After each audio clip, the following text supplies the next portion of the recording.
Hello and welcome to Being Boss, episode number 92. This episode is brought to you by the Being Boss Clubhouse.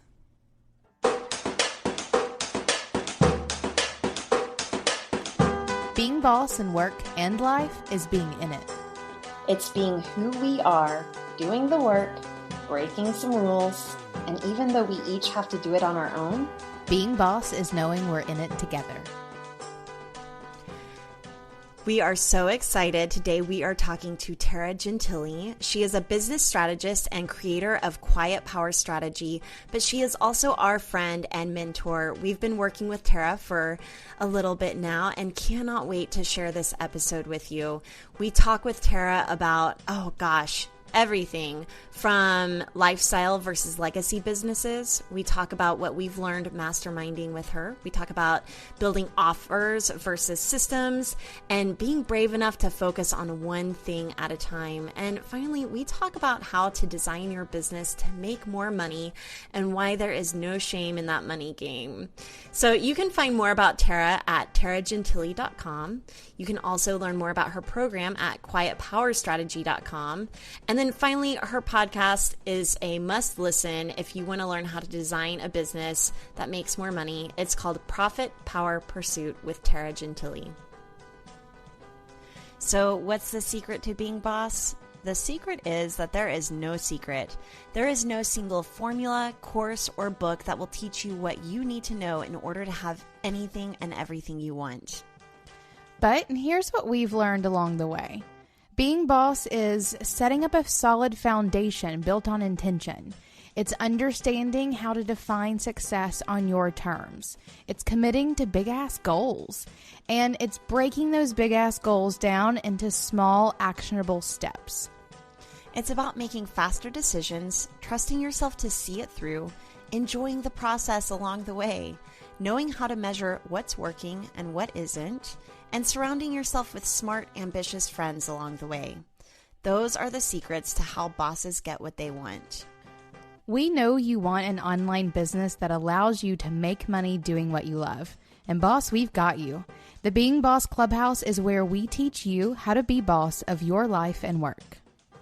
The Being Boss Clubhouse is a 2-day online real-time retreat followed by 12 months of ongoing community support, monthly masterclasses, and secret podcast episodes. We're only accepting 25 members for our next online retreat. Learn more and apply to join at beingboss.club/clubhouse. Tara, we're so excited to hang out with you today. We interviewed you a long time ago, but since then we've become a lot closer, and Emily and I wanted to bring you back onto the show to really talk about what we've been learning from you firsthand and share more about what you've been thinking a lot about lately. I'm stoked. I think this is going to be great. God, I almost feel bad for Corey. I hope we don't get into fits of giggles or anything too terribly embarrassing. So we'll see how it goes. We won't, or maybe we will. Right? So a little bit of background and context. Emily and I actually started working with Tara maybe, 5-ish, 6-ish months ago. We hired Tara specifically, or we joined a mastermind group with Tara specifically to work on leveling up Being Boss. Being Boss accidentally started making money in its first year and turned into a business that required its own bank account. And we had a lot of really amazing organic growth, but we wanted to start really thinking about how we could grow our brand and our bank account very strategically. And I was so nervous about it going into it because I thought, what if we change what's been working for us and it doesn't feel as authentic or as meaningful? So you're someone that I've been following for a long time, and I feel like you are very generous with your gifts of knowledge, but at the same time, you're not ashamed of wanting to build a business model that makes a ton of money. So let's talk a little bit about that. Sounds good to me. These are my favorite topics. All right. So I would be curious. This might be a little bit self-serving. But I would be curious about your business model there, Tara. No, actually, I want you to tell us about our business model. I'm curious to hear kind of your insights as far as being boss goes and us wanting to grow this thing that started organically. And I'm asking this because I think that a lot of business models do start with creative entrepreneurs accidentally starting a business and really wanting to keep the heart of their business in place while at the same time scaling and growing in a strategic way. So feel free to use being boss as an example, or maybe just talk more generally about staying authentic, staying meaningful, staying generous while also getting strategic and building your business. Yeah, I think this is a really great place to start because it brings up an important conversation that the three of us had a few weeks ago. And I mean, I have to just kind of start off by saying that while I intended to start a business when I started my business, I certainly didn't intend to have the business that I have now. I had no idea what it was going to look like, how much money I was going to be able to make, what that model was going to look like, what I was going to be doing, 8 years later. So I'm right there with you guys. I'm right there with all the listeners who have started something kind of ad hoc, spontaneously, have discovered that they could make money doing something that they love, something that they're passionate about, something that comes really naturally to them. But then, very quickly also realize that that's not enough. And that if there's not a system behind it, it can peter out, it can stagnate, it can require a lot more work from you than you want to give it. And I do also think that this idea of, keeping it natural, keeping it organic, keeping it genuine and authentic is also a really key part of how you build out a business model, because a business model is a system for making money. And that's incredibly important. Actually, a business model, to define it so that everyone knows, is a system for creating, delivering, and exchanging value. And that's really important. Those three pieces, you have to have all three pieces in place.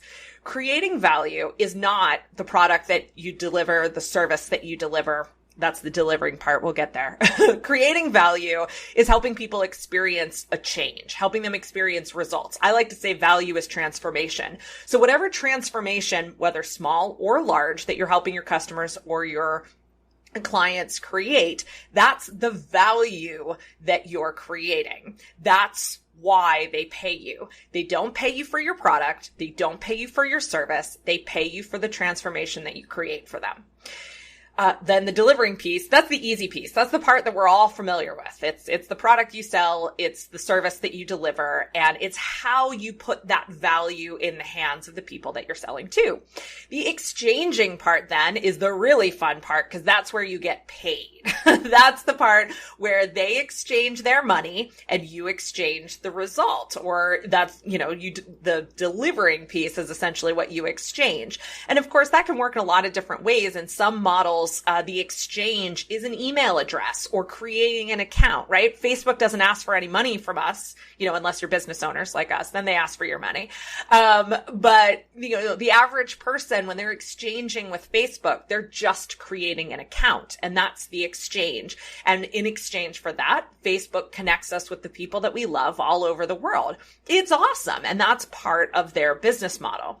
So now that I've gotten that kind of nuts and bolts part out of the way, I think one of the things that's been really unique about the Being Boss business model that we did talk about a few weeks ago, and that's something that's very similar with my business model as well, is that we both run super, not to pat myself on the back, but super generous businesses where we're always focused on just putting as much as possible out into the world to help people do what they want to do. You guys do it in the form of your podcast and your blog and the free Facebook group and all the other things that you put out.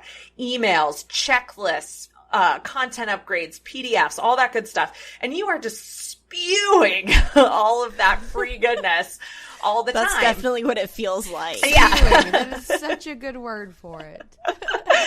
Strategically spewing.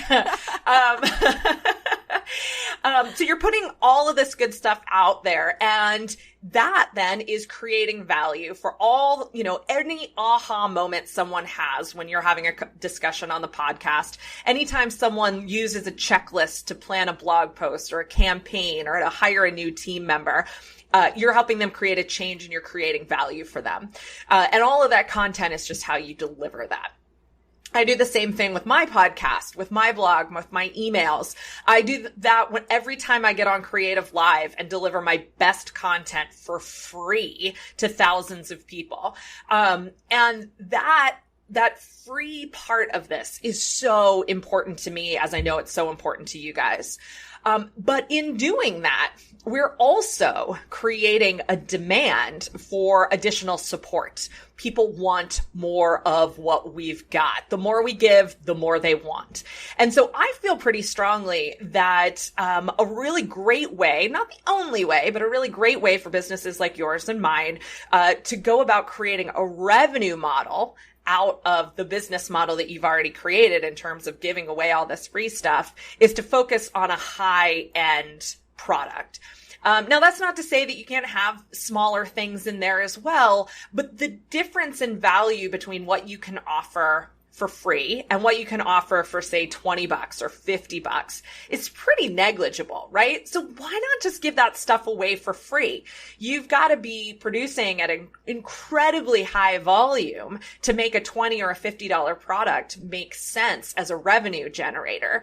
And you're already doing that with free stuff. So why why mix it up with a paid product there that's really not going to pay you very much unless you are just cranking them out, and cranking through the sales as well. And so that's why I love looking at a high-end model for businesses like ours, because that's how we can create the biggest differential between the value of working with us, accessing our brains, getting into the kind of systematic or methodical ways of working through what we know or what we've created. And then the free stuff that we put out. That's where the biggest differential is. And so that means that by and large, we're going to be working with smaller groups of people. Now, that doesn't necessarily mean small, right? It could mean 50 people at a time. It could mean 5 people at a time, like we do in the mastermind. It could mean 24 people at a time, like I do in our virtual retreats. And I think you guys are doing a similar size with the clubhouse now. And so, it can mean all these different group sizes. It can mean 150, right? Like we did a high-end conference with 150 people, and that was a valuable small experience as well. It wasn't 1,000 people or 3,000 people like they might have at World Domination Summit, but it's a different model and it's a different way of delivering value to people so that they are receiving as great a value as possible. So I think I'm probably starting to veer down a path where we should stop, but that's that's how I look at businesses like ours, and I think that that's how we maintain also as much of the organic growth, as much of the authenticity, and as much as the generosity as possible, while still creating something that can put a lot of money in our pockets. And there are 6-figure businesses built that way. There are 7-figure businesses built that way. There are 8+ figure businesses built that way. It doesn't have to mean that you're settling for, a quote unquote lifestyle business. You can build a legacy business. You can build something that's a lot bigger than you. You can build something that you can sell later on and still have this very authentic, organic, generous, free model that then is layered on top with a high-end service or high-end product as well. Was that too much? No, it was perfect. Okay. And I love that we start with business model, because that was one of the first things that you really made us dive into whenever we started working with you, because Kathleen and I walked into the mastermind thinking, all right, we have this bomb ass podcast, we have sponsors, like we got this. And then one day you were like, so guys, what is your business model? And Kathleen and I look at each other like, I don't know. And you really made us think about not just how we were making money now, but how we would be making it in the future, and making sure that we were making it in a way that was really impactful for both the people who were a part of it, but also for us. And I think that that's something that a lot of people can get a little lost in, as they start dreaming up these like ideal service packages or this like grand scheme for having wholesalers across the nation, thinking about that end customer, but not really thinking about what they want to be doing in it. And that's one of the great things that I feel like we brought out of really diving into Being Boss with you, is that it's not just about like that in number goal, because Kathleen and I have some big numbers out there, but really what we wanted it to feel like while we were doing it. Yes, I'm so glad you brought this up, because you guys, if you don't mind me getting into some of the problems that you came with. Go for it. Because I think the problems that you came to me with are so common. And whether you're operating in a high-end model, like I just discussed, or whether you're operating in a volume model, or you're operating in a service model, like these are problems that most business owners deal with at one point or another. So the first one is you guys had a set of offers. You didn't have a model. And this is one of the first aha moments that my clients normally have. A set of offers is great. It can bring you multiple streams of revenue. It can help you level up your earning. It can help you serve your clients in different, or customers in different ways, but it's not a system. And so you start experiencing all these other problems when all you have is a set of offers instead of a real business model. Customers don't repeat buy from you, or you might not know what to market when, or you don't have a singular message, and so your brand gets watered down. People don't know what you're known for. They don't know how to introduce you. Your customers don't actually understand what it is that you offer, what your expertise is, what your specialty is. And all of those problems then have a whole bunch of ripple effects on top of all of that. And so that's kind of this core issue with having a set of offers. When you have a business model, like I said, you have a system, and I like to equate it to the way your body works. Our body is a set of systems as well. So, you've got your nervous system, you've got your circulatory system, your adrenal system, your muscular system. And if you just had all of those systems laid out in an operating room, you wouldn't have a person. I know, this is a great analogy. I've not ever taken it this far. You wouldn't have a real person, right? You would have an anatomy classroom. And yes, that would not be super pleasant, and you wouldn't be having very much fun. But when they're all working together and when they're all healthy, they help you be who you are at your highest potential. And that's what a business model really is. It's a system of systems. Your products, your offers are the individual systems that are all working together so that your business can operate at its highest potential. And here's where it gets really good, because the other piece of this is, so, when you lift weights, you're not only getting stronger when you lift weights, you're also burning calories. You're connecting synapses in your brain. You're resetting your adrenals. And it works exactly the same way in your business. So that when you're promoting one product or one offer, when you have a strong business model, you are going to reap benefits from that later on in your business model. So for you guys, when you throw an amazing boss vacation, you're not just throwing an amazing boss vacation and marketing that and selling it and creating that experience for customers or clients. Ideally, you are also selling out the clubhouse at the same time. And you don't have to do any more work other than maybe say, hey, you know what a great way is to keep the boss vacation going? It's to join the clubhouse. That's all you have to do, because they're already sold on that one piece of the puzzle. So just like lifting weights helps you reset your adrenals and lose weight, focusing on one product, one message is going to have ripple effects through your whole business model so that you're getting paid down the line exponentially more for a small amount of work that you put in one place of your business model. Now, the other issue that you guys came to me with, and I think this leads to one of the big themes that we wanted to talk about, was that you had very kind of incremental growth goals. So you were looking at, where can I find this $20,000? And where can I find that $20,000? And where can I find that $20,000? And with the kind of goals that you guys had, it was clear to me that you are not going to meet your goals $20,000 at a time, or $10,000 at a time, or even $50,000 at a time. You really needed to be looking at where you could get a six-figure win a few times over to be able to meet your goal.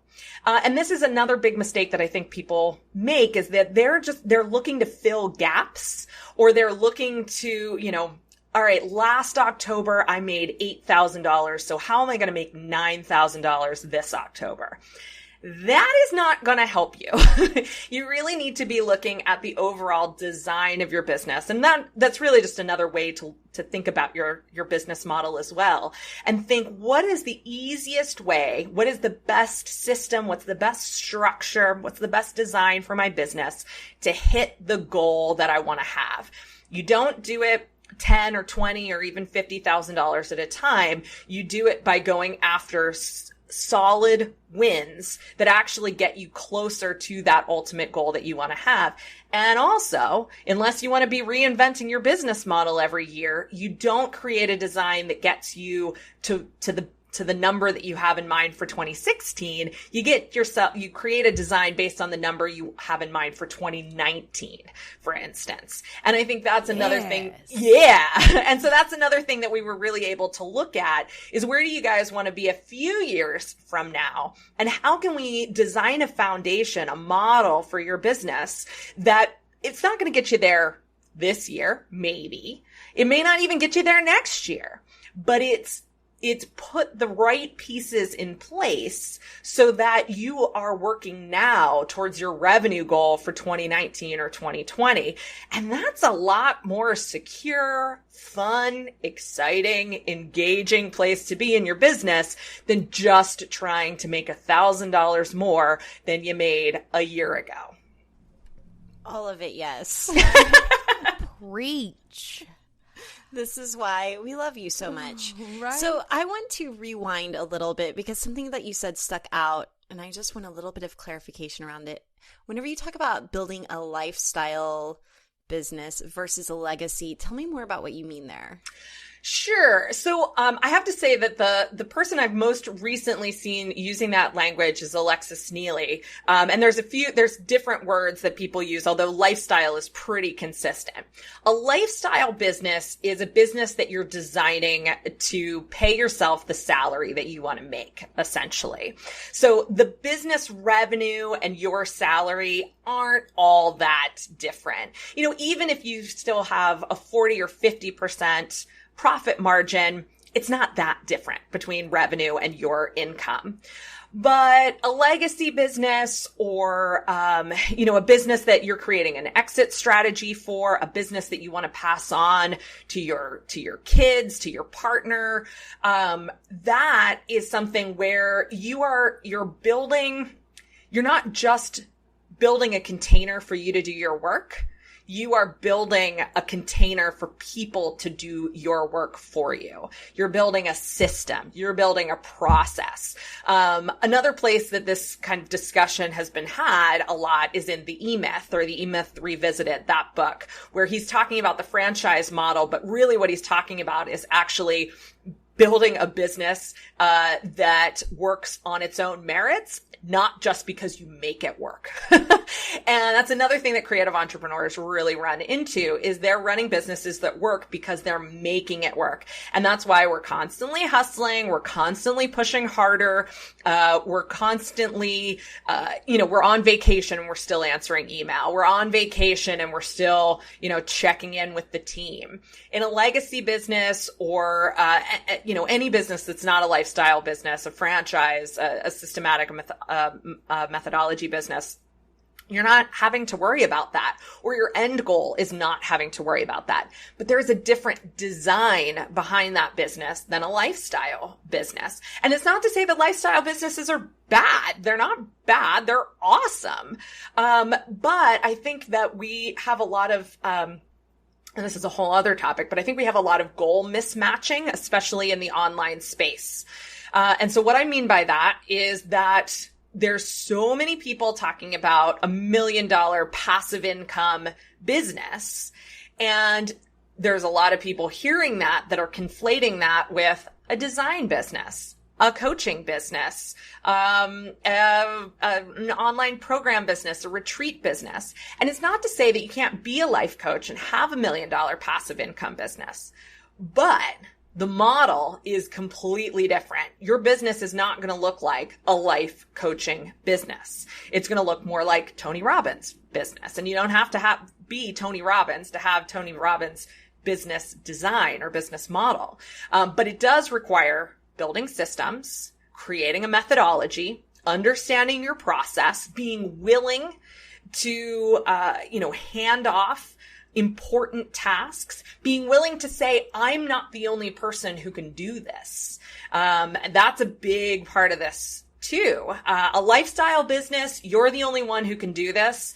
In a legacy business, anyone, or maybe not anyone, but anyone qualified could do it, right? You can train someone to do what you do. There's a process, a system, a methodology that someone else can follow. And that's what's valuable. Not you, not your work, but that methodology. Okay, let's go here for a second, because this is something that makes me super, or at least a couple years ago, made me super uncomfortable. I feel like I've gotten past it a little bit. Yeah, she may still be breaking out in hives over there. Well, whenever I think about Braid Creative, for example, Braid Creative is my agency, and I started it from the ground up, and it's where I really developed my personal brand, and I started to learn that you could leverage who you are to be a financially lucrative money-making machine, right? People were hiring me not because I'm a badass designer, which I kind of think I am. You are. But, and I don't even do that anymore though, right? So that transition from being the person that people were hiring me for, not just because I was a designer, but because they trusted me, because of all this generous knowledge I was putting out, they literally wanted me to be the one pushing the pixels. And it was really hard for me to get over that. I'm over it with Braid Creative. I still know that my stamp of approval goes on every single piece, that I've trained my employees enough to know exactly the quality of work that we put out. But it was a good 2-year transition to really get to that point of being comfortable with it. Well, now at being boss, I feel like I'm starting all over again. And it's really hard to feel like people are tuning in or hiring us because they want Emily and Kathleen, and that we literally need to be responding to every single email and every single Facebook comment and all of those things. So whenever you're creating a legacy, how do you, and I'm curious, maybe even for you, Tara, like behind the scenes in your business, how do you start to let go of some of that obligation to respond or to do all of the things yourself whenever you might think that's what people have come to expect, or that's why people are hiring you? Yes. Okay. I could talk all day just about this question. So let me start with where you started, which is building brands around, who people are, what makes them unique, what makes them compelling. Because I feel really, really passionate about that too. And I take it even further, with Quiet Power Strategy. That's our whole thing, is what makes you unique and compelling, and how do we fit that not just into your brand, but your business model, the products you develop, how you understand your customer, the marketing campaigns and sales campaigns that you put out there. And I think that this is, again, a big point of confusion, a big misconception, especially in the creative entrepreneur online space. Because there are a lot of businesses out there that say you can get paid to exist. And I hate that. I hate it. It's dumb. I mean, like, I am willing to go like on the line to say it's not right. It's not a good idea. And I really despise that idea. However, you can build a business that's based on your unique set of skills, strengths, passions, what makes you compelling, what makes you different, what makes you uniquely effective. But wait, just to clarify real quick, whenever you don't like the idea that you can get paid by being who you are, whenever you say that, like, what comes up? Is it this sense of entitlement that, like, you don't have to do the work, or you don't have to have the skills, like that people are just going to hand you money? Does anyone actually believe that?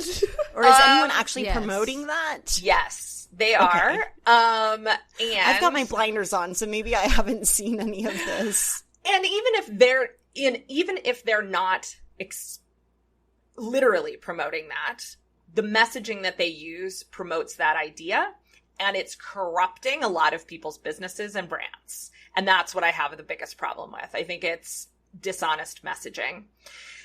So it's not that I think, I think it's a problem if you think that you can just get paid to be who you are and be wonderful. I mean, maybe there's a couple of YouTube people that are like that, but even them, like, they are working it, creating value, putting something really original out, and they're doing something that stands on its own outside of who they are, really and truly.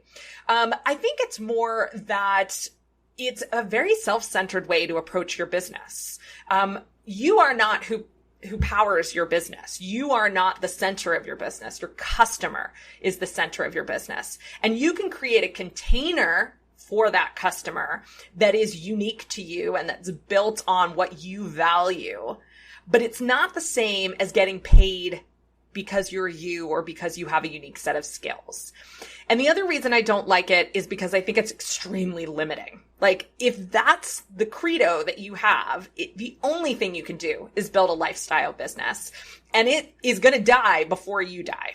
And that sucks. Because the only way you get to retire with a lifestyle business is if it keeps going while you're still, even if you retire, right? So, yeah, sorry, where was I going with that? So that's my biggest issue with that is it's limiting, it's dishonest, it's just not right. But I think you can build something bigger that's still based on you. And I know that that's what you guys do at Braid. And that's what you've done with Braid too. That's what the Braid method is. You've created a methodology that you could, if you and Tara wanted to turn around tomorrow and sell it to another agency, you would have a very nice payday from that, right? And that's super duper important. And so what you guys learned... New idea. Yeah. Sell Braid Creative. Well, we could talk about licensing models then too, but, it's... So that's what you've done with Braid. You realized that you didn't own a design business. You owned a business that has a methodology that's extremely valuable. Right now, you guys are the only ones that sell it.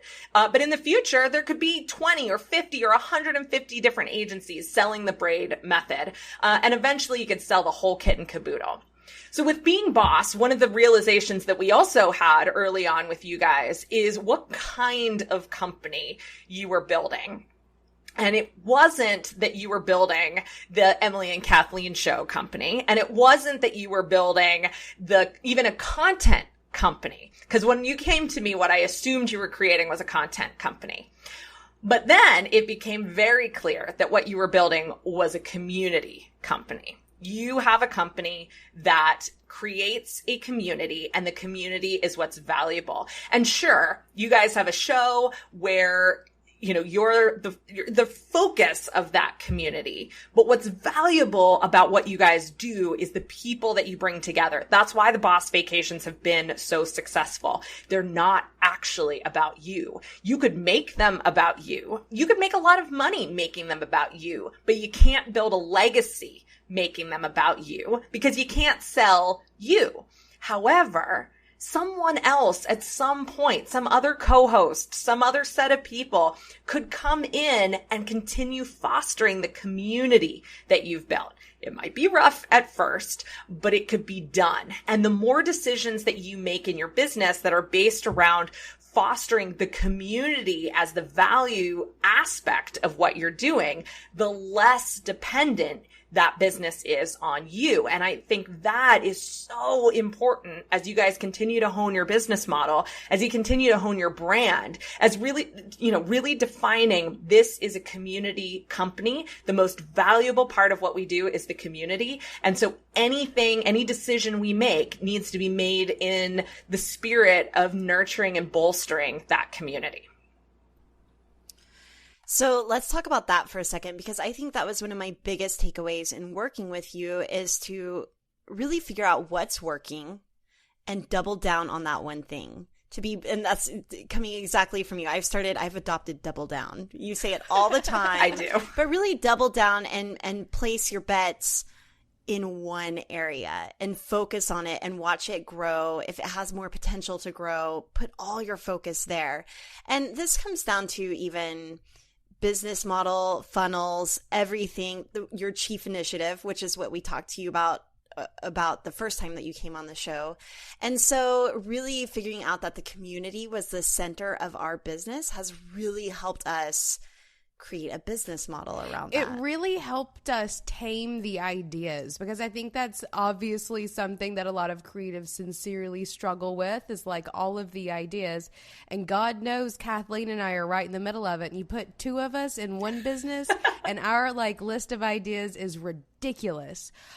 So giving us some structure, or just the idea that if you find the thing that works and you double down on that thing, then you'll have a bigger impact, really helped Kathleen and I rein things in so that we weren't doing all the sparkly things, because God knows we could and it'd be amazing, but it'd be more amazing if we make the one thing really awesome. But we created a container where we could still do all the things that we want to do, but still focus on selling just one thing. So to get really specific, just to make it clear for anyone listening how this actually works, is Emily and I were scrambling for one offer at a time. We were talking about launching the chalkboard method as an offering. We were talking about maybe we could create a program around how to do project management in Asana, and that would be an offering. We were doing coaching and thinking about doing group coaching, and we were looking at mastermind groups and all one-on-one services. We had a lot of different services and models and products that we could create and then sell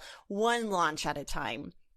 And what Tara really helped us see is that if we really just focused on our Being Boss community and our Clubhouse offering, we could give a lot of support and create a lot of things that we want to create, but within the context of the Clubhouse. So now they're getting all of the best of us. They're paying for it. We're being compensated for it, but it's all just one thing that we can really focus and systemize our launches around. So that has been so helpful for us. And I've taken it to all aspects of my life. Like, what can I double down on? How can I just focus on one thing at a time? Yeah, I mean, this people might also be familiar with it kind of with the Pareto Principle, right? The 80-20 rule, that 20% of your effort gets you 80% of your results. And I think for a lot of entrepreneurs, what that really means is that we can stop doing 80% of the crap that we're doing because it's not really getting you results. Would you be willing to sacrifice that extra 20% to cut down to 1 day a week of work? I mean, I think the vast majority of us would say yes, right? Yes. That is essentially what we're talking about, is what if you guys didn't have to launch 8-10 different products to hit your revenue goal? What if you only had to launch one product to hit your revenue goal? That's the idea. Now, I'm not saying that every single business owner is going to find that one thing that's going to get them to where their revenue goal is. We don't have just one thing in Quiet Power Strategy world, but we have a few different versions of something very similar, so that like I said earlier, anytime I promote one thing, we're feeding the whole business model.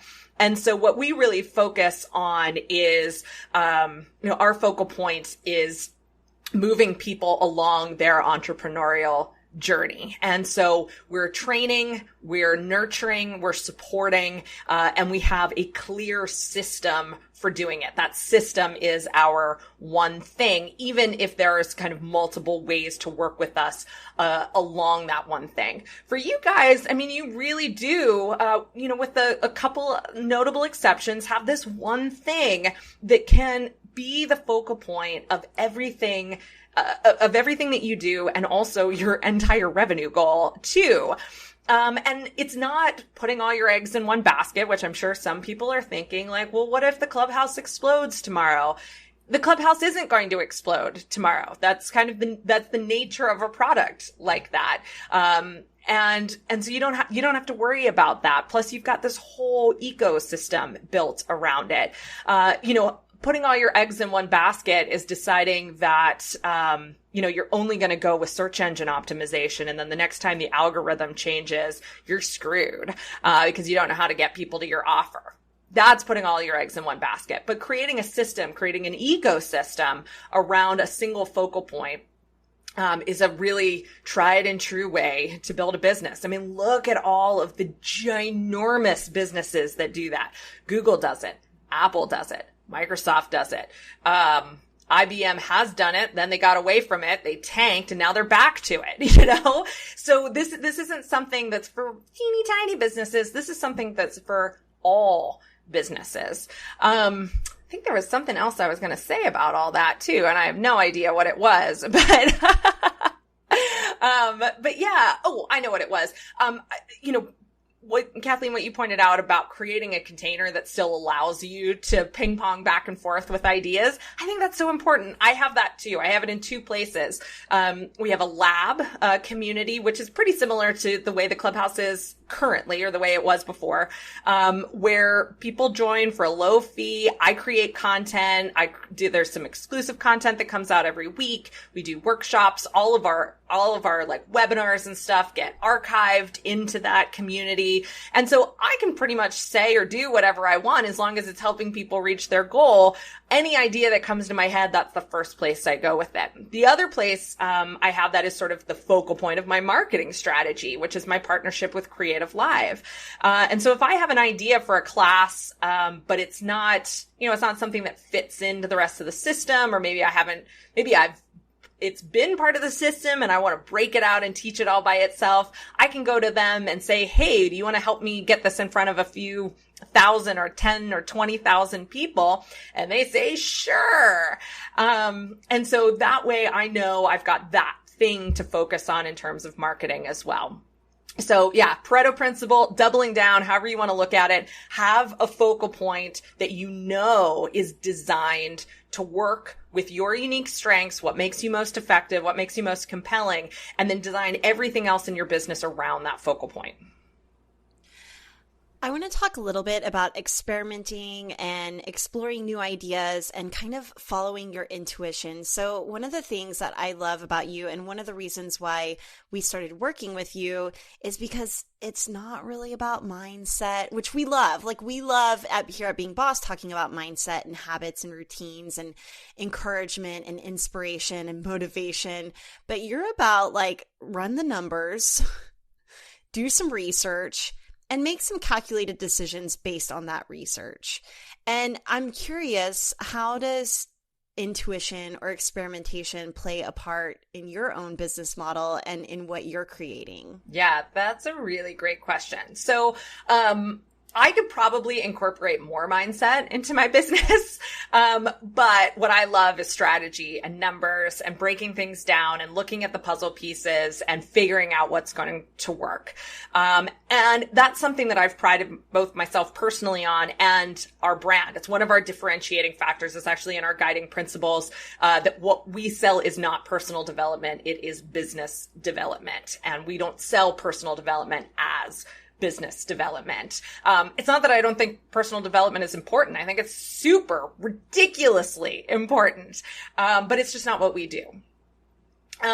So the role that kind of intuition plays for me is that the way I look at intuition, is that it's informed by facts, and that doing a gut check, going with your intuition, meditating on something. Natalie McNeil talks about swallowing her decisions as part of a guided meditation. You guys should check that out if you haven't. Write her down. Yeah. I want to swallow my decisions. You two would both love swallowing your decisions. I can tell you that. Anyhow, that stuff's all really good and important, but I really think that it has to be based on facts, and you have to do the work of uncovering what those facts are to be able to properly follow your gut or follow your intuition. Because a lot of times what we think is intuition is fear, or it's a misconception, or it's an assumption. And I don't see enough entrepreneurs doing not the hard work, because both of it is hard work. Both of them are hard work, but doing the calculations, doing the spreadsheets, and I don't even do that many spreadsheets, but like really looking at the puzzle pieces. I don't see them doing that enough to then be able to trust their gut.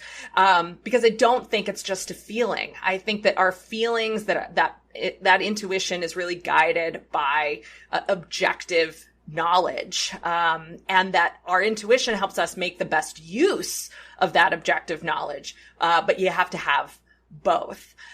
So that's what I do. I absolutely do gut checks. I absolutely go with my intuition. I know that when I've been procrastinating on something, there's a damn good reason, and I need to get down to what that is.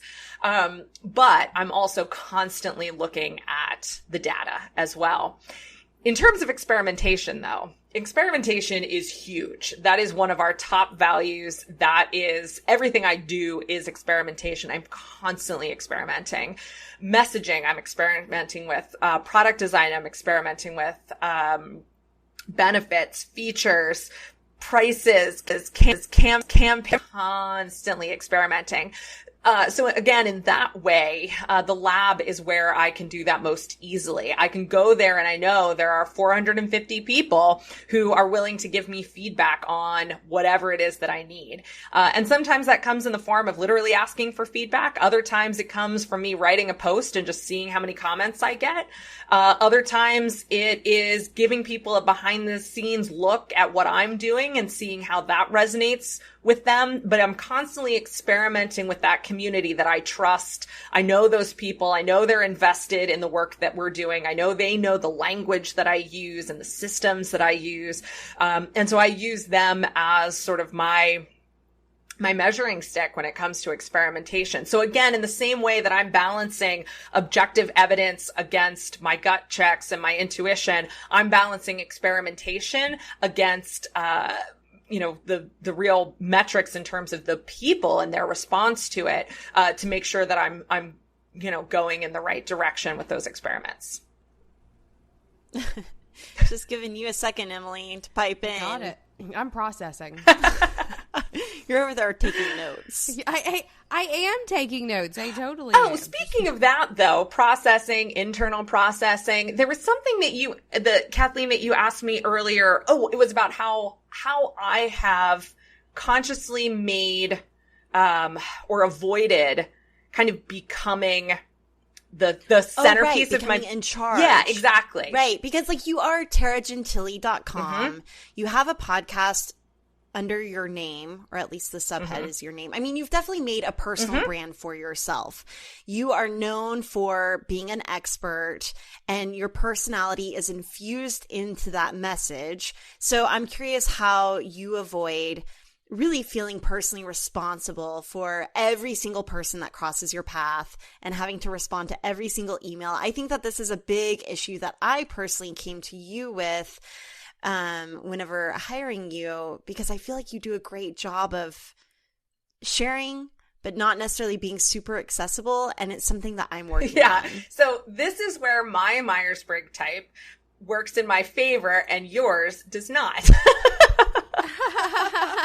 So I am an INTP, which essentially means I like systems, but I like flexibility. And I'm an internal processor. I need lots of space to do my thing. And I've known this about myself since day one. Like getting that result whenever I took that test, or the multiple times I've taken that test, was no surprise. It is me to a T.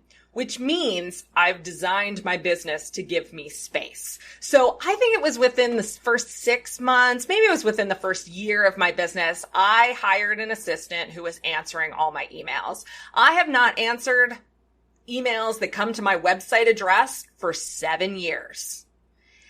Because I can't do that. One, I'm terrible at it. If my email address was on my website, no one would ever get a response.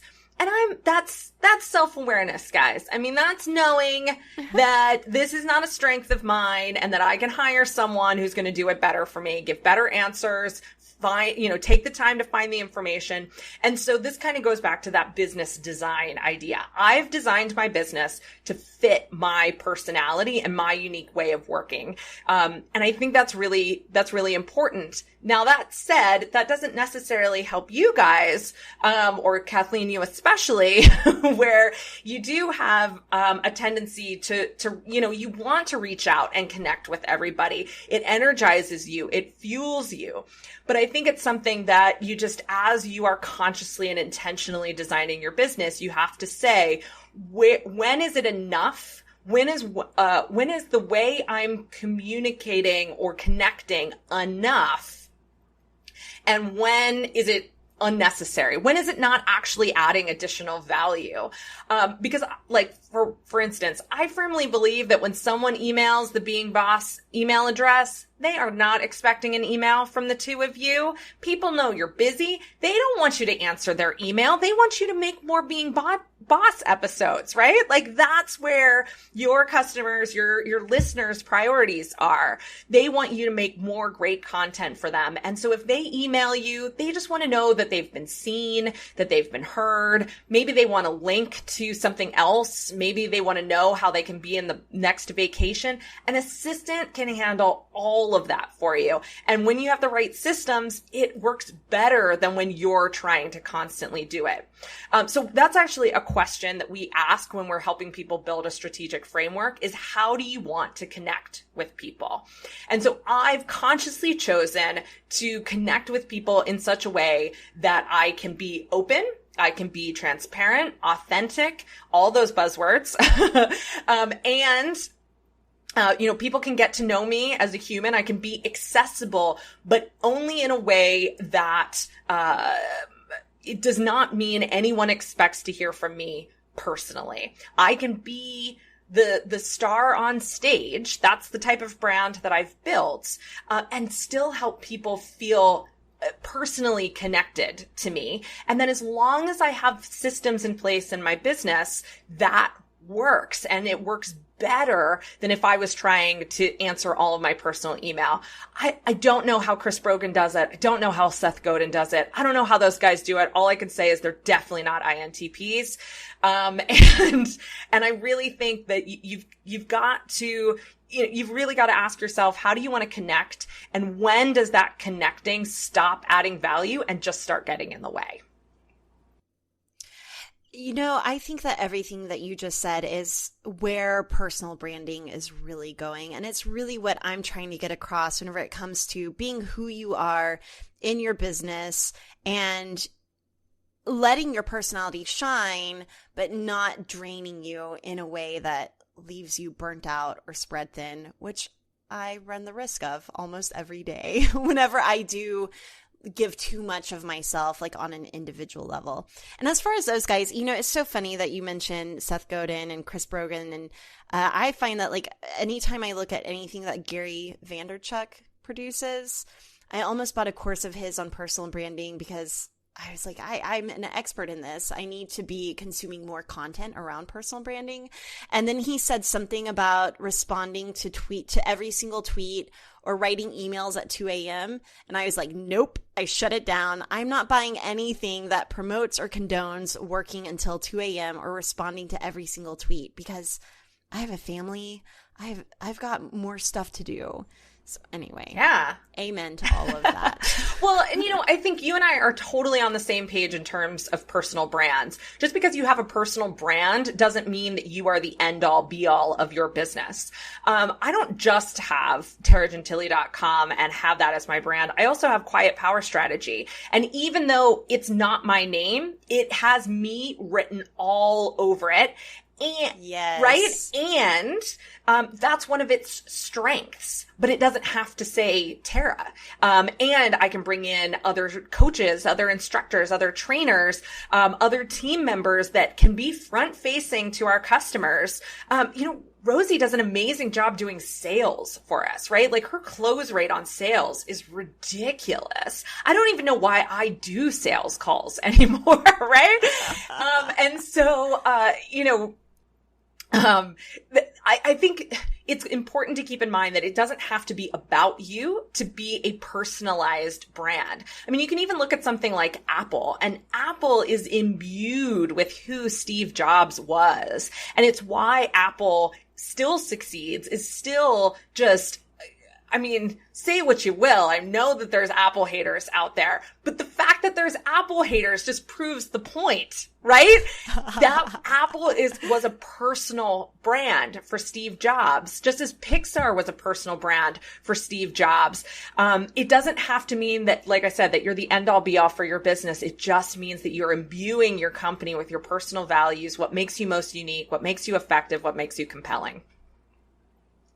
I think that's really, truly the biggest lesson that I've learned is that you can start a business by yourself, which a lot of our listeners have, but that at some point you can let go of the control. You have to transition into being a leader rather than a doer if you want to grow and scale your business in the way that you want to grow and scale it. Or at least Emily and I have to go from being the doers to the leaders, holding the vision and being able to communicate that vision and that brand well enough so that our customers, our teammates, and everyone that we collaborate with or coordinate with understands what it is that we're doing and where it is that we're going. But at the same time, building a business model that makes it all possible. Yeah.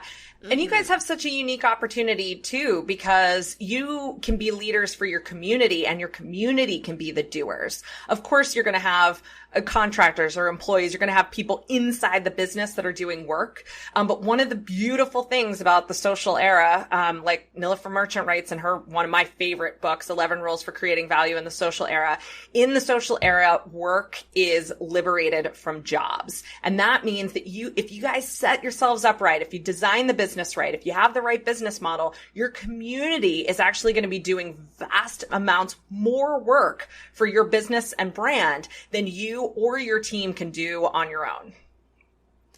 Okay, I want to be sure and touch on a couple more things before we let you go. So let's talk about making money, because one of the best things that I learned from you, and I thought I was good with money. I really felt like I had a good money mindset. I love money. I'm not shying away from it. But you wrote an email about okay, so here's what happened. I'm seeing all this trend go on in Facebook and in all these advertisings, like create the six-figure business, create the six-figure course. So then I saw backlash to the six-figure business. And I know that a lot of our listeners are just trying to make $35,000 a year doing what they love. And so we want to make sure that they feel seen and heard. So I started feeling like, who cares about the six-figure business when in fact I care about it. Not only do I care about the six-figure business, I actually care about maybe making a seven-figure business, and I want to be able to do it without apology. And so you've sent a couple of emails on the topic that I've received to my inbox that have essentially given me permission to think about the seven-figure business, to be okay with the six-figure business. So let's talk a little bit about money. Yeah, money. You gotta want it. And I think that, that backlash that you talked about, it's been driving me nuts because I see it in the chat rooms on my webinars. I see it on Facebook comments. I see it in emails that come through. And it's exactly what you said. You know, we have readers, listeners who are just wanting to make that $35,000, that $55,000, that $75,000, no matter where they're at, they're just trying to get by with that. They're trying to replace their old salary. They've run the number, they've looked at their expenses, and they know what they need to get by, right? They know what enough is. And I think knowing what enough is important. It's huge for how you manage your money. It's huge for how you spend your money, but it shouldn't dictate how you make your money. Because making money is an indicator. It's a metric of the amount of impact that you're creating in the world, the amount of value that you're creating in the world. The more money you design your business to create, the more value you're designing your business to create when it's done correctly. And so if you want an impact, if you want to create value, you have to want money too. And that, if you want to give it all away to charity, be my guest. Or if you want to set up a trust for your kids, be my guest. If you want to hire a team of 100 because that's how much money you make and you want to take a salary of $75,000, be my guest. That's totally fine. We're not talking about that. We're not talking about living a life of excess. But what I am talking about is designing a business that's creating the amount of impact that you want to create. And so that's, the emails that you brought up, that's what I was really talking about, is that there is this misunderstanding that when you're making $35 or when you're making $75,000, that the way you get to 50 or 100 or 150 is to push harder, to hustle more. And this is one of the other really dangerous conversations that's happening online right now, this hustle at all cost, or hustle. It's just constant hustle. Oh, I hate that word. Mm-hmm. And there's a place for hustle.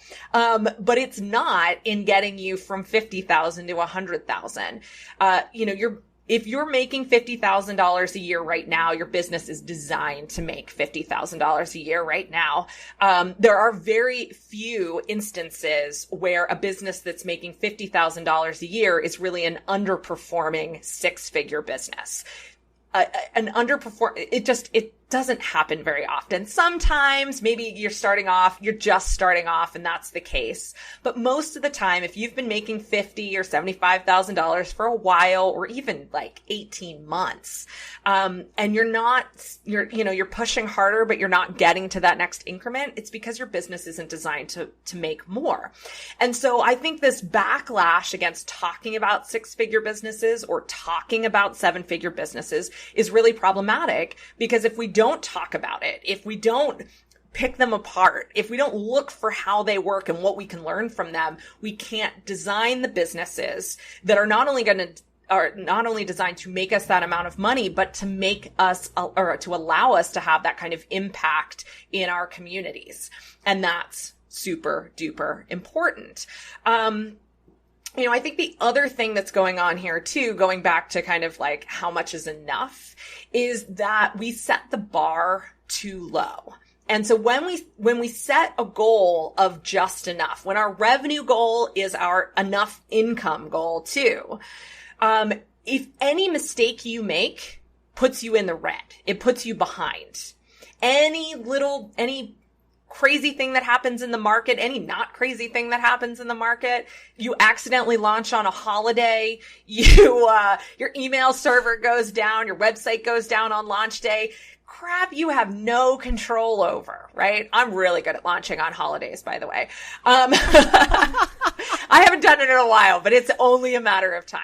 Anyhow, if you've only set your goal for enough, if you've only designed your business to make enough for you, you're always going to fall short because something's always going to come up. So I want people to be setting goals that are at least 2 to 3 times what enough is. That's the only way you can both ensure you're going to make the money that you need to make, that you want to make to live the lifestyle that you want to live, and have enough money left over to invest in the business as well. And so for people who are constantly thinking, how do I get ahead? I'm only ever getting by. How do I get ahead? How do I hire people? How do I get my website redesigned? How do I hire Braid? How do I hire Indie Shopography? How do I join the Clubhouse so that I can talk with other entrepreneurs? You have to set the bar higher to begin with, so that when things inevitably go wrong, you're still well above where you need to be. And making that subtle shift, and I know it sounds obvious, guys, but making that subtle shift is really the difference, between continuing to struggle and finally feeling like you're free. I am doing a happy dance over here. I need everyone to rewind about 20 seconds and listen to that shit again. What do you love the most about that, Emily? What really resonates whenever you hear Tara say that? I think it's the enough thing. This idea that people do run their numbers and they know what they need to make, and then that's it. But you don't have control over everything. I think about so many, I do my 3 and 30 coaching calls, free coaching calls with people on my list once a month, and never fails. At least one of them always comes to me with I just want to make what I need to make, but I still need help to get there. And I'm wait a second. This is assuming that you have a fully booked calendar constantly, that no shit hits the fan, and that everything goes perfectly smoothly.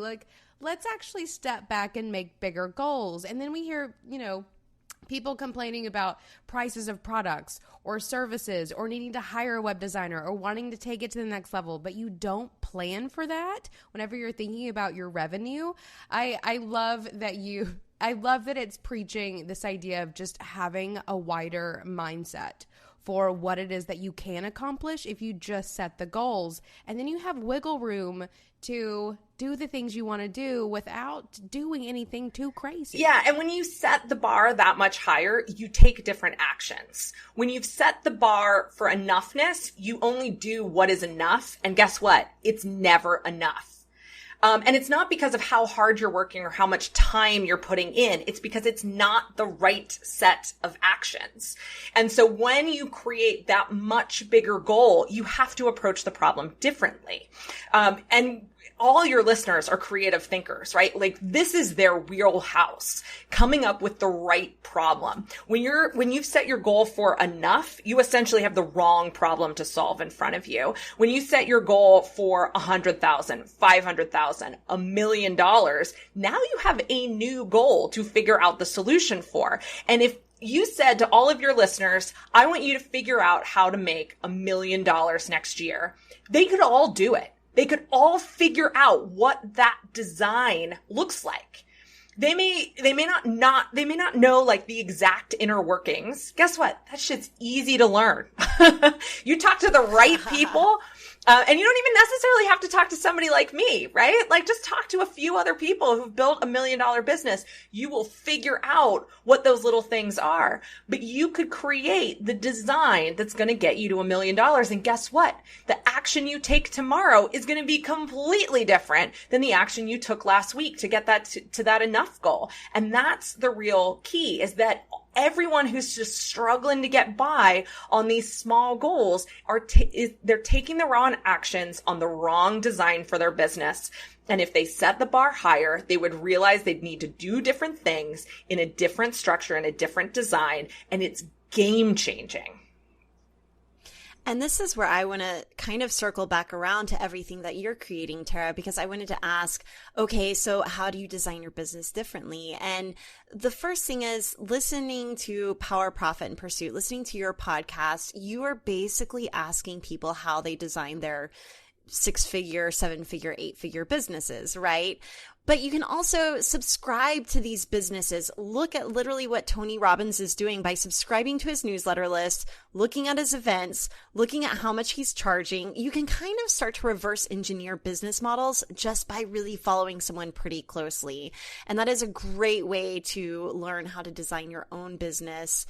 And I'm curious what you think about. Well, we shouldn't even go there. We don't have enough time. But I mean, there have been programs that are I have a problem with these cookie cutter programs that create the same business model. And then you can see oh, that person went through that course, or that person went through that nutrition program. I can spot them from a mile away. So I don't think that there is a cookie cutter program. And I don't think that's what any of us are promoting whenever it comes to designing that business model. And probably that most of you can design a business model in an authentic, meaningful way that works for you. Wow. So, okay. Do you have any final questions, Emily? I feel like I could just keep going forever. I know. Well, and I could too. Like this, because this topic is huge. Because every time I've ever like wanted to step it up in my business, it's just a redesign of the way I do business. And you get there. If you want to stay in the way that you do business now and continue making, like you'll continue making the same amount of money, in which case just be comfortable there and don't gripe about it and be happy and be boss, and it's great. But if you want to take it to the next step, take your business to the next level. And that's what I was going to say. Emily and I made big goals for ourselves at the beginning of the year. And whenever we made that big goal, our behaviors changed. And one of those behaviors was hiring you and joining your mentorship program, Tara. It was a commitment to our goals. And sometimes those commitments cost money. Sometimes you have to put some skin in the game to really get committed and let your goal know that you're being serious. Yeah, absolutely. You know? Yeah, and and it doesn't even, like, it doesn't have to be hiring someone like me. Like, I have a business design system. Like, you want it? Talk to me. I'll show you. It works. It's great. It's awesome. I love doing it. But it doesn't have to be hiring me. When I interviewed Danielle Laporte, one of the things that we talked about was how, I forget what the exact example was that she used. I think it might have been going into a very fancy New York boutique and like looking at the $10,000 handbags. Right. And yes, she was talking about holding the handbag. Right. And for me, it was a house. I wanted to buy a house. It was never on my radar. I was not saving for a down payment for years and years and years. If I wanted to buy a house in the next, 6 months, I needed to make money now, and be able to put that down and really get what we wanted to get. And so for me, it was starting to pour through the real estate listings, deciding what that price point was going to be, deciding what that down payment needed to be, and figuring out what was it going to take to make that happen now, not 3 years from now, not saving up, not waiting. I don't like waiting. I just got a new car yesterday too. Like, I am not a wait. We rented the car that we wanted by chance, and then we're like, nope, done. We're buying this car tomorrow. Wasn't exactly tomorrow. It took us 4 days, but still, I'm not a waiter, right? And so, can I just say, I'm so glad that you've gone from Ford to Subaru. Thank you. I fully support this decision. Great. David is like a Subaru mascot, basically. I think everyone who owns... So good. Welcome to the club. I know. That's what I feel like. I've been indoctrinated into the cult now. I'm okay with that, though. Yeah, we're going to get you an Eno hammock and some Chaco shoes, and you are totally, like, Don't my dance goes count? Like, I think my dance goes count. No? Almost. Okay. I mean, I seriously, with my mountain man from Oregon / Montana / Alaska, and my clogs and my, undercut hair and my funky glasses, I felt like the biggest cliche walking out of there. I also felt pretty awesome. So anyhow, right. It doesn't have to necessarily be buying the $2,000 program or buying the $10,000 program or going on the fancy retreat. Absolutely. Those things have helped me. Whether I've learned anything or not, like you said, it's that commitment sometimes that makes all the difference. It's taking that different action. But it can also be deciding you're going to buy this house, or, setting your sights on that European vacation, or deciding you're going to hire a full-time project manager by the end of the year, and figuring out what you need to change now, what you could change right now to put you in the position to do that sooner, much, much, much, much sooner rather than later. We put off these changes. We put off, I'll act differently when. Guess what? When never happens. So you have to set your sights on it. You have to commit to it now. So you change your behavior, you change the way you structure things, you change the way you design things now, to create the space and the opportunity to get where you want to go. One thing that I've especially found when setting big goals is that my lower numbers don't seem so big anymore. So now that my goals are like in the 7 figures, let's say, hustling for $1,000 at a time isn't worth my time. So going back to those, like landing those big wins. And it's so funny how those numbers start to become smaller and smaller the bigger your goals get. Yeah, I mean, guys, when I started my business, the most anyone had ever paid me was $28,000 a year. to work 60 hours a week, hustling my ass off, managing 40 people in a $50 million or $5 million operation. And now, if I don't have a $28,000 month, like, I am doing something wrong, seriously wrong. and the moment that I realized that number was like a problem to me was sort of like a come to Jesus moment, like, what has happened? But it was also really important because I'm not doing those calculations anymore. I'm not trying to figure out how I make $10 or $20 or $30,000 a month. I constantly have my eye at $80,000 to $100,000 a month. Any business design, any model that I have that cannot hit those numbers on a monthly basis is a problem. It's not acceptable. I'm not going to prioritize that action. I'm not saying I do it every month. I don't. But if I'm not working towards that, if that's not the action that I'm taking, it's not okay. That's not how my business works. It's not how I want it to work. Okay, I feel like you're really great at staying on top of business trends. I feel like you have your finger on the pulse. What are some of your favorite resources or books for keeping you on the cutting edge of, like, learning new business models or techniques or copywriting tips? Oh man. Where are you at? What are you reading? What comes into your inbox that you look at? That's a really good question. So I don't follow any other business coaches. I follow people who have subject level expertise.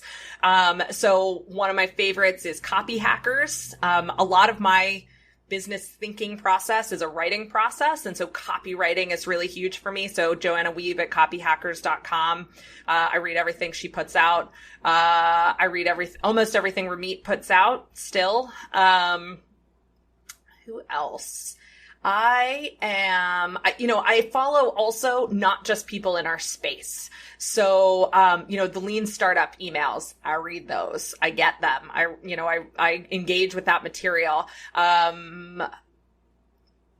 would say more than anything right now, I'm listening to podcasts. And I listen to podcasts that are, again, not necessarily geared for the information marketing space. I listen to those too. But I love listening to podcasts that are geared for the startup space, for, SaaS companies.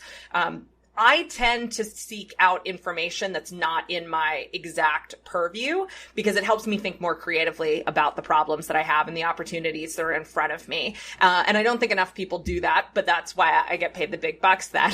Because it's not always easy, right? It's not always easy to translate what's working in someone else's industry to what's working in your industry. But I love doing that. So that's kind of the big thing that I do.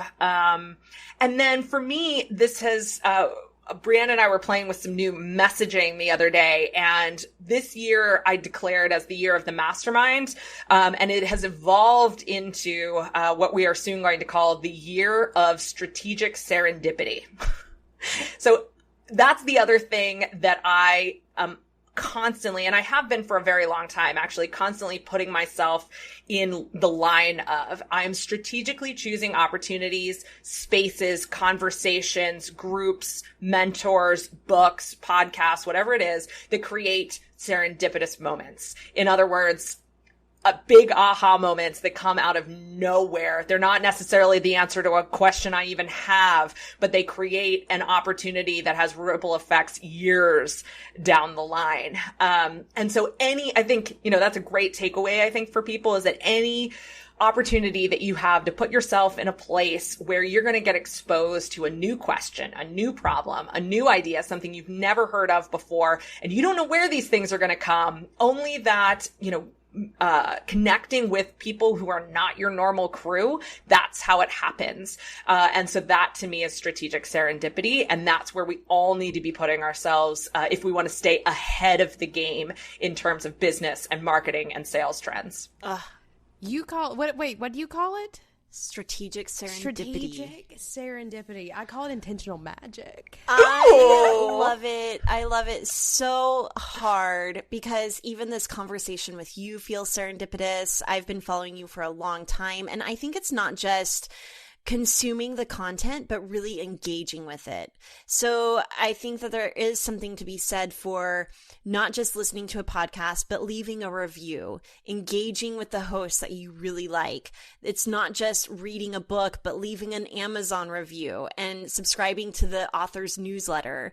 I think that there's so many ways that you can start to engage with the content that you're consuming that really sets you up for that, serendipitous moment where you can actually work with that author or hire that coach. Yeah.